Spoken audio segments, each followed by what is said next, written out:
Hello, everybody, and welcome back to another episode of Keeping Up with the Castle, your news show and discussion on everything Disney and Walt Disney World. On today's show, we have Disney Springs is now open, dining locations that will be open at Disney Springs. Disney updates its website to include a COVID-19 warning and liability statement. Disney reaches an agreement with their union, recalling cast members back to Disney World. And then our discussion for this episode is going to be in regards to the announcement on the new leadership team of Disney Parks and Entertainment. So a lot of shakeups, a lot of changes there. So all of that and more up next.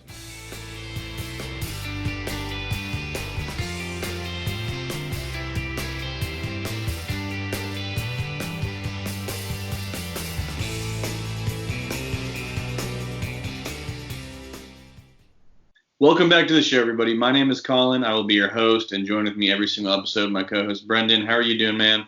Doing good. Another week in quarantine. There you go. Another week at the beach. Yeah, another week at the beach. Very good. Hey, still working, though. So still getting still working. That works, so no worries. Anyways, guys, so we have a lot of news and a very important discussion we wanted to bring to you guys today. So we're getting after it. So we have a lot to cover. And the biggest thing I want to talk about is the changes in the leadership of the Disney parks. So we're going to have Brendan go ahead and dive right into the first news topic, and we'll go from there.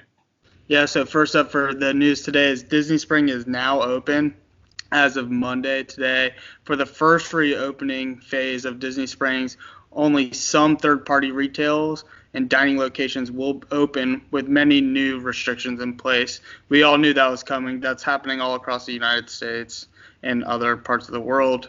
So we figured that was going to happen. The new restrictions will include new and improved sanitation protocols, social distancing in all places, masks for all guests and cast members, and then reduced capacity at all locations. Reduced parking. Temperatures will also be checked when you go into Disney Springs, kind of like what they're doing at Universal, if you've seen those videos, because they just opened up City Walk. Yep. But we all knew it was going to open. We're all glad it's open. Yeah, get back to the restaurants, and at least they're taking the right protocols. Everybody has to wear a mask. Yeah, I'm fine with it. To be honest, we've been going to I've tried to stay away from it, but even at the peak, I was having to go to the grocery store, and I'm fine. So, yeah. Me being a Disney fanatic, I think this is great. Baby steps. They're taking a lot of precautions. One thing I also wanted to mention is today I saw on Tim Tracker's story, there was a media preview out there, and there is an abundance of the hand washing stations, and you could hand sanitize yourself probably every couple feet. Just like the trash cans. That's exactly what I was saying. Yeah, so it's like Disney's going above and beyond. Even when they've lost a lot of money, they're spending a lot of money to open up and put their best foot forward. So I think that's awesome. Next up is going to be my first news topic. So it's going to be it's going to be the list essentially of the dining locations that will be specifically open at Disney Springs, and kind of the phase 1 and 2 of the dining locations. So I'm going to break that down to you. So on May 20th, today, Blaze Pizza, The Boathouse, Planet Hollywood, T-Rex, Paradiso 37, Chicken Guy, Four Rivers Food Truck, Joffrey's Coffee, Polite Pig, Earl of Sandwich, Wine Bar George, STK, Wolfgang Puck, Frontera Cocina, Sunshine Churros, and Aaron McKenna's Bakery will open. So again, that's today, the 20th. So I'm excited. That's a decent list. Obviously, those are just the third parties, and it's not all of them, but I think, they'll start opening up slowly. Yeah, that's a big variety, though. So you can still have a good old day. That right there is equal to, or I think more than all of City Walk, even. There's plenty of restaurants. Yeah. So my first stop would be Chicken Guy for sure. Chicken Guy, nice and quick, and you can eat that on the way to the Boathouse. Yeah. And then we also have some news on not phase 2 of Disney Springs, but phase 2 of dining reopening, and this is going to be some Disney-owned locations as well as some more retails. But phase 2 on May 27th, some Disney-owned shops and restaurants will open. The World of Disney store will reopen, and Deluxe Burger will reopen, and then the Marketplace Co-op, again, with all the same rules and regulations that Brendan applied. Plus, these are third-party owned. There could be even more restrictions in these areas. So I think what they put in place is pretty solid, but you'll never know how these restaurants will react. Some of them, like the Boathouse, I know for instance it's 25% indoor capacity. They have a lot of outdoor seating, luckily, and that just has to be 6 feet apart. So Yeah. a lot of them, I think, at least versus being closed, will be Yeah, that'll be great. Yeah. But up next for the news is Disney updates the website to include COVID-19 warning and liability statement. I actually went to go book a Disney trip yesterday, and I didn't quite go through with it, but I'm looking somewhere like early December, like the 1st or the 6th or something, and I saw that statement pop up, so it's pretty cool. But I'm also scared to book a trip. Feel worried about But specifically, the wording indicates that by visiting Walt Disney World Resort, you're volunteering to assume all risk related to exposure of COVID-19. I don't want to read this whole COVID-19 warning just because you guys all have seen it. You've been getting the emails, every website, everybody's saying it. So, just take your precautions and, do everything that they tell you to do, and you should be okay. But the bottom line is, if you get sick there, don't go run into them. It's at your own risk. It's your own liability. I think things will be. I've been out and about. I've been having to fully work. I'm 100% out and about, and I'm not bothered by anything out anymore.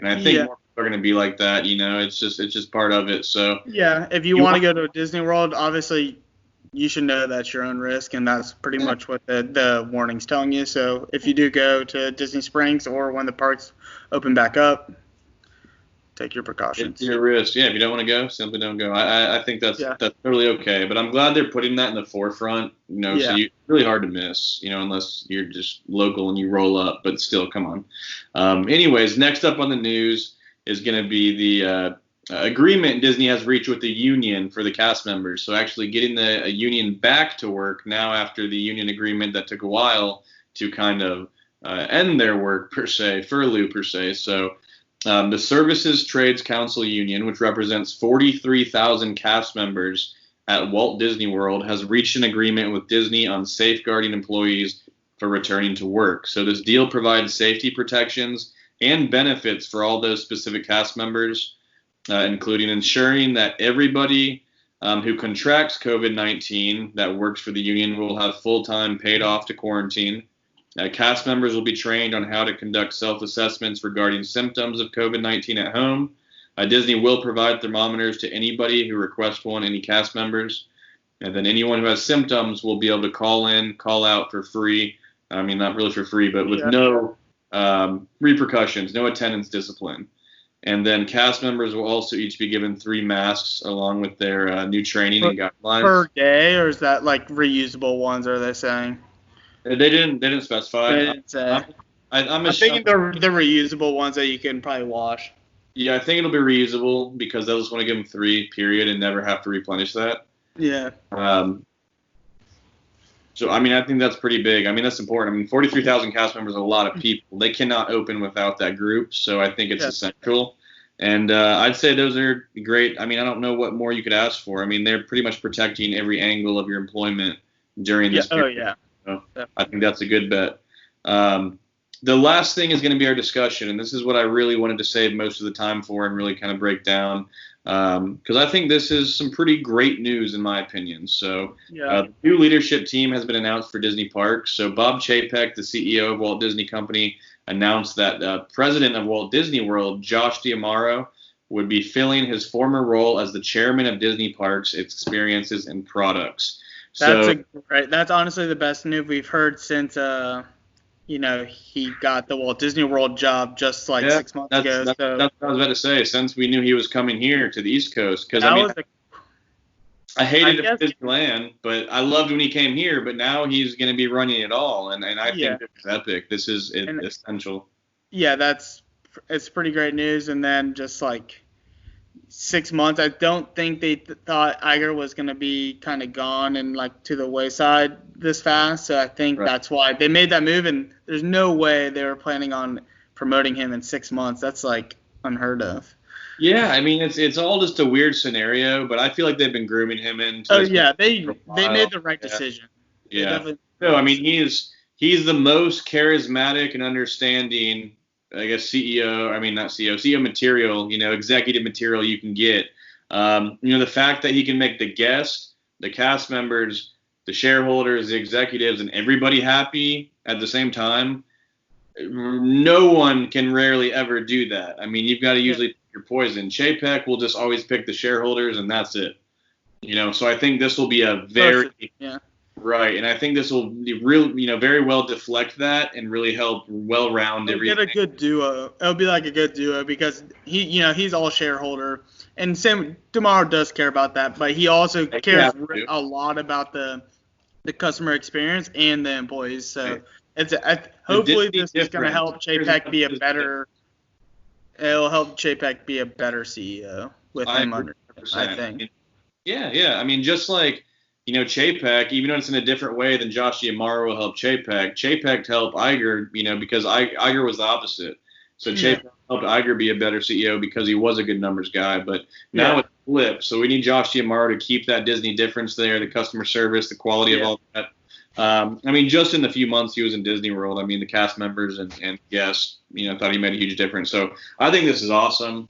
I think he'll finally be able to stay in a position for more than a year or two because they've moved him in the last decade between like 7 or 8 positions. Unless they get rid of Chapek, that's the only way he's I think moving at this point. Right, but I think everybody knows that it's going to be a unilateral move if Chapek ever does go or get displaced for Josh D'Amaro to move up. So I think this is great news, fantastic news. We also have some more news out of this. So Disneyland Resort President, Rebecca Campbell, will become the chairman of direct-to-consumer and international products. So she just became the Disneyland president when, Josh became the Walt Disney World president. Yeah. So, a lot of people said we're worried about Josh leaving. They thought even for those few months she did a fantastic job. So hats off to her. I think that'll be nice. So she is actually replacing, this is a big topic I wanted to bring up. She's replacing Kevin Meyer, who was second in running to become the CEO. So I think this is some bad blood. I think he was sour. He just left and accepted the position of CEO of TikTok. So Kevin Meyer, the direct-to-consumer president, now left Disney, and this is kind of how a lot of this shaked up because I think he was kind of upset that Chapek won this little battle or war for the position per se. But, I mean, TikTok's growing like Instagram and that stuff in the past. Yeah. Definitely not as big as a company, but it's, it's probably a good step that he wanted to take in his career path. Obviously, everybody dreams of becoming a CEO one day. Even that if it's not at Walt Disney World, TikTok's a huge company. TikTok's quadrupled just over quarantine because people were sitting home making videos, and they were already multi-million-dollar companies. So I mean, just like Instagram, Facebook, everything, MySpace back in the day, Twitter. I think for him, with Josh D'Amaro right there, I don't think he was fully plateaued with the Disney company. So it is what it is. I don't have bad blood against him for making that decision, financially in the future. But he was a key person. So he was actually the main person in acquiring and starting Disney Plus. And for the last 4 months, Disney Plus has been the number one Disney revenue probably in the Disney company. So I just think that was a very good idea by him and started Disney Plus, lost CEO to Chapek, and then I think he just was a little upset, but no worries. In addition to that, some updates on what's going to happen to Disneyland and Disney World now to end off the discussion. Who is going to replace, Josh and Rebecca? Who are going to replace these? They were there for a very short time, but they, replaced good people, and I think they did an incredible job in their amount of time there. But the president of Signature Experiences, up until now, Jeff Vail, will become the president of Walt Disney World Resort. So Signature Experiences is Adventures by Disney, DVC, and Disney Cruise Line, and VIP tours, stuff like that. So, Disney Cruise Line specifically has literally doubled in quality and revenue every year since he took over. So I think that he'll just really elevate some things. And from what I've heard, I haven't seen him on social media or really seen interviews of him like I do Josh D'Amaro, but apparently he's real charismatic, great with the people as well. So I think we don't need to worry about losing him. If anything, we'll be in the same place as before him. Yeah, he is their boss now. Right. So I think either way we'll be in a better place, actually. I think either way this guy will do a good job, fill the shoes, and Josh will have his eyes on him. Josh is going to be in the parks probably more than anyone as the parks chairman has ever been. And I mean, at least since the 70s and 80s, since them. I mean, they were in the a lot more. Granted, there wasn't 6 parks. It wasn't as big as a right. But I think that's very important. And then for Disneyland, the current president of consumer products, Ken Potrock, will be the president of Disneyland. And apparently he's done a fantastic job. Probably the least amount of information to the public is out about him. But from forums, inside sources, stuff like that, there's supposedly nothing to worry about. He, in an interview, talked about how this was just his dream. Obviously, he wants to be the CEO, but he's been a Walt historian and fan his whole life, this guy, and he just is blown away, like shedding tears, that he is about to run Walt's original first theme park ever. Yeah. And having the key to that kingdom, I think, obviously there's bigger positions, but that's a powerful. That's a good one to get. That's a good one to knock off the list. Yeah, and I know the next step up's World, which was also his idea, but I mean that original, land. Oh my God. I mean, just saying you run that show, that's a big deal. But anyways, a lot of news, a lot of shakeups, so a lot of things going on in the Disney company, and I know we've had a lot of bad news over the past few weeks and months. But this is some good news to bring into the Disney World. Great. The discussion, the shakeups in the executive management, I think those are really, really strong moves. I think those are amazing. Specifically, Josh D'Amaro, I think that's going to really improve things everywhere. Yeah. And then the news. I mean, things are reopening. They're taking the right steps, putting their best foot forward. I think everything with this episode has been positive, and I'm glad to hear that. So, yeah. Unless you have anything to say, Brendan, I hope everybody enjoyed the episode. And thank you guys so much for following along. We appreciate you guys watching. If you are still there now, please hit that like button if you enjoyed the video. And if you have not, please subscribe. We have our news videos pretty much weekly, our food dining reviews, high and low show where we rank and rate stuff. So a lot of good content for you guys, especially when you can't get to the parks. When we're there, we'll be vlogging a lot as well. But that being said, thanks again for watching and take care. We will see you next time.